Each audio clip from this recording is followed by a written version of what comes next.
Olá, seja bem-vindo a mais um vídeo aqui do canal e hoje a gente vai falar sobre como estudar a lei seca de uma forma mais eficiente e como obter um melhor aproveitamento nas questões que cobram a literalidade da lei. Para quem não me conhece, meu nome é Diogo Matias, eu lido com esse mundo dos concursos desde 2013 e já fui aprovado em 5 concursos de nível superior. Nesse vídeo a gente vai falar sobre como estudar a lei seca. Até o final desse vídeo, você vai aprender como estudar a lei seca de uma forma mais eficiente e ter um aproveitamento muito melhor nas questões que cobram a literalidade da lei. E as técnicas que eu vou passar aqui são justamente as técnicas que eu usei durante o meu período de concurseiro. Então vamos lá? Eu já peço para que você curta aí esse vídeo e se inscreve no canal, que eu continuo postando muito conteúdo legal para vocês aqui, beleza? O primeiro ponto, que é um ponto mais introdutório, é conheça o estilo da sua banca. Antes de você se debruçar na lei seca com as técnicas que eu vou mostrar aqui, você precisa saber se a sua banca gosta muito da cobrança desse tipo de questão. Se ela costuma trazer muito a literalidade da lei, ou se ela costuma trazer muito a aplicação da lei em um caso concreto. Algumas bancas, elas têm essa preferência, têm essa inclinação a cobrar exatamente a letra de lei e vai lá e muda um termo ou outro. Tá? Então ela pode trocar a exceção pela regra. É o caso da VUNESP, tá? Que fez aqui o concurso do órgão em qual eu trabalho hoje. A VUNESP ela tem um estilo muito literal. Então quem vai fazer a prova da VUNESP já sabe que vai ter que bater muito forte na lei seca, porque ela faz isso de substituir um termo, traz a questão e muda ali na letra da lei, ela coloca um não onde não tinha. Então é importante saber primeiro qual é o estilo de cobrança da sua banca examinadora. Enquanto que a FCC ou a FGV já tem esse estilo de cobrança em que traz um caso concreto, traz a história de João lá, o João de tal fez determinada coisa, e aí ele traz a aplicação da lei. Mas você não precisa saber exatamente quais são os termos da lei, né? Então é importante fazer essa avaliação inicial para depois saber como proceder e o quanto do seu estudo vai ser focado em lei seca, beleza? Outro ponto é, antes de você começar a estudar a lei seca, e essa dica aqui é principalmente se você for um iniciante, estude primeiro o PDF daquela determinada lei, tá bem? Por que isso? Porque o PDF, quando você estudar um PDF, primeiro que um professor ele vai estar explicando para você o conteúdo da lei. Isso vai te facilitar muito. Por quê? Isso vai te dar, primeiramente, uma noção geral do que vai ser estudado. Segundo, o professor vai chamar mais atenção daquilo que costuma cair em prova. Então o professor sabe o que é o assunto preferido da banca examinadora. Então ele vai focar, vai dar ênfase justamente naqueles pontos. Então você já vai saber de antemão, antes de ler a lei, quais são os pontos que são mais cobrados. Tá? Veja que eu falei que você vai ter uma noção geral do assunto, o professor vai destacar os pontos mais importantes para você, e o terceiro, e talvez o ponto mais importante, é que o professor vai explicar para você alguns institutos que, de outro modo, você lendo a lei, talvez você não soubesse.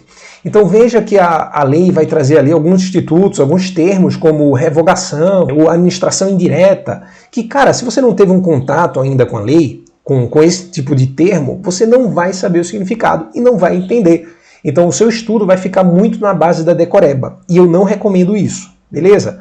E só fazer um alerta para vocês aqui, por que você não deve fazer isso, eu não tenho como reforçar o bastante esse ponto, é que é o seguinte, primeiro, você vai se deparar com esses termos jurídicos que eu já falei aqui, como revogação, administração indireta ou moratória, que você nem sabe o que significa. E segundo, que o linguajar do direito ele é mais complicado para quem é iniciante.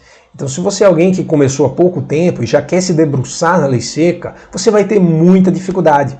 Quer ver só? Eu vou trazer um exemplo. Veja nesse artigo da lei. A obrigação acessória, pelo simples fato de sua inobservância, converte-se em obrigação principal relativamente à penalidade pecuniária. Olha só, você não sabe o que é obrigação principal, você não sabe o que é obrigação acessória e muito menos o que é penalidade pecuniária. Então, como você espera entender a lei se você nem sabe o nome, os institutos jurídicos por trás do que está sendo trazido? Compreende? E um terceiro ponto que eu gostaria de ressaltar, por que você deve partir primeiro para o PDF, é que na aula o professor vai te dizer o que costuma ser mais cobrado e como costuma ser mais cobrado. As bancas elas têm uma tendência a trocar determinados termos. E esses termos se repetem, essa escolha de cada termo trocar se repete em várias provas. Tá? Então você ficando esperto, lendo o PDF primeiro, vai te deixar muito mais apto a acertar questões de literalidade depois que você lê a lei, porque aí você já vai ter conhecimento do que é cobrado e como costuma ser cobrado. Beleza, a gente já compreendeu que tem que ler o PDF primeiro, para compreender o assunto antes, e a gente tem que também saber o estilo de cobrança da banca. Tá? E agora, como é que a gente vai fazer para se debruçar aqui na lei seca e tirar o melhor proveito do estudo da literalidade? O seguinte, o próximo passo é você copiar todo o conteúdo da lei, copia todo o corpo da lei e cola no Word.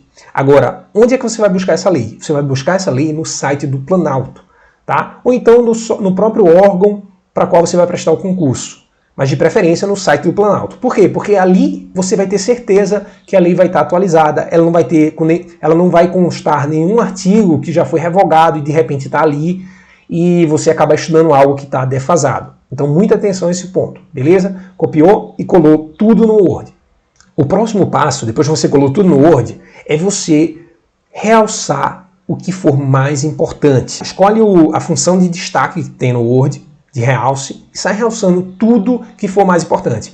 E agora eu sei exatamente o que você está pensando. Tá, Diogo, e como é que eu vou saber o que é mais importante? Eu vou te dar, em noções gerais, o que costuma ser mais objeto de cobrança pelas bancas. Prazos, definições, exceções, condições, enumerações. Esses pontos costumam ser muito cobrados, tá? Por quê? Porque justamente eles te pegam na exceção, te pega num prazo, um prazo que é 2 anos, eles mudam por 3 anos, ou então tem duas condições, e eles falam que é só uma condição, ou então diz que não há condição alguma, então tem que ficar esperto a esses pontos. É muito comum também a banca pegar uma coisa que é proibida e ela dizer que é permitido, então fica muito esperto toda vez que tiver esses tipos de informação na lei seca que você está estudando. Ok? E qual é o próximo passo? O próximo passo é crucial. Quando eu comecei a aplicar isso, o meu aproveitamento em questões de lei seca subiu exponencialmente. E eu acredito que vai subir com você também. Beleza? Então o que é que você vai fazer? Você vai começar a atribuir significado às cores. O que é que isso quer dizer? Isso quer dizer que comece a dar sentido a cada cor que você for destacar. Então, por exemplo, se a gente está falando de uma permissão, a gente pode atribuir uma cor verde, sabe? De sinal verde, como se você pode fazer aquilo. Então, tudo que tiver permissão na sua lei, você pinta de verde no seu realce, tá? Então, se for uma proibição de modo similar, oposto, a gente vai e pinta de vermelho. Qual é a escolha de cor? Isso aqui é totalmente pessoal, tá? O que fizer mais sentido para você, você usa aquela cor ali, beleza? Então, se por exemplo, para mim faz mais sentido pintar uma proibição de laranja, então faz desse jeito, do jeito que for mais fácil de memorizar para você. E por que a gente faz isso, de colocar uma cor diferente para cada informação? Porque desse jeito, você estimula a sua memória não somente com a leitura da informação, mas também através de outros elementos visuais que vão ficar mais fixados de forma mais fácil na sua cabeça. Beleza? Sem contar que vai ser muito mais fácil revisar a lei, porque você não somente vai saber onde está a informação, mas você vai saber, através das cores, do que se trata aquela informação. Concorda? Então eu vou passar aqui a minha sugestão, tá? A forma que fazia sentido para mim. Inclusive, eu fiz um post sobre isso no Instagram e eu vou colocar ele aqui para dar essa noção melhor para vocês. Tá? Então vamos lá. Verde eu usava para permissões. Para proibições eu usava a cor vermelha. Tá? Toda vez que aparecesse um prazo na minha lei, eu colocava esse prazo realçado em roxo. Se aparecesse uma condição, essa condição seria pintada de azul. Tá? Se fosse uma enumeração, eu pintava de laranja. Então isso vai facilitar muito a absorção de conteúdo por você dessa lei seca. Tranquilo, pessoal? Para finalizar, faça muitas questões da sua banca examinadora desta lei seca. Isso vai te ajudar a entender o que é mais cobrado, quais são os assuntos preferidos do examinador, e isso vai te deixar com o olho mais esperto para os artigos que mais caem, e vai te deixar mais fácil para você acertar questões. E isso de saber qual termo costuma ser mais cobrado, qual termo a banca gosta ali de subverter, de mudar, isso aí o que vai trazer é a aplicação dessas técnicas e a experiência no estilo da sua banca examinadora. Beleza, pessoal? Então são essas dicas. Vê de novo esse vídeo se necessário. Também tem um post lá no meu canal do Instagram. Aplique essas técnicas que tenho certeza que vai fazer diferença na sua aprovação e vai te deixar mais preparado para enfrentar a sua prova. Se você assistiu esse vídeo até o final, meus parabéns. E se foi útil para você de alguma forma, eu peço que você curta o vídeo, compartilhe com algum amigo concurseiro que vai se beneficiar dessa técnica. E meu muito obrigado. Até a próxima, pessoal. Grande abraço e bons estudos.